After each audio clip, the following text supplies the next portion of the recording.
Henry Lassalle, a Benedictine monk, went to India as a missionary in the late 1940s. After meeting the Hindu mystic saint Rumuma Maharshi, Lassalle decided that Christianity could benefit India only when it could produce mystics like him.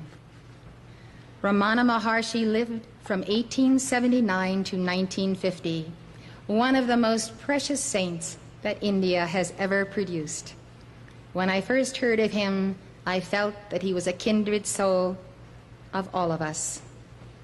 As an Indian schoolboy, he had a mystical experience in which he realized that his real nature was imperishable and unrelated to his body. At the age of 17, he left his family, went to Arunachala, the mountain consecrated to Shiva, threw away all his possessions, and sat down to meditate. His body began to waste away. His hair and fingernails grew to unmanageable lengths. Insects ate away at his legs. He had such a longing for God that nothing else really mattered. Soon he attained total identification with his divine self. He attracted a large following and became one of India's most popular holy men.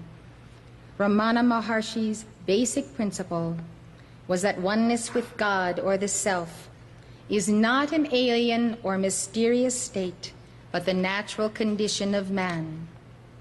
He said that the best definition of the self is, I am that I am.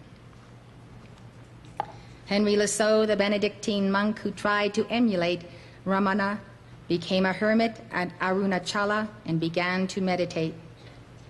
Following is his description of a mystical experience in which he received a special awareness of Atman. In my own innermost center, in the most secret mirror of my heart, I tried to discover the image of him to whom I belong, of him who lives and reigns in the infinite space of my heart. But the reflected image gradually grew faint, and soon it was swallowed up in the radiance of its original. Step by step, I descended into what seemed to me to be successive depths of my true self, my being, my awareness of being, my joy in being. Finally, nothing was left but he himself, the only one, infinitely alone. Being, awareness, bliss, Sat Chit Ananda. In the heart of Sat Chit Ananda, I had returned to my source.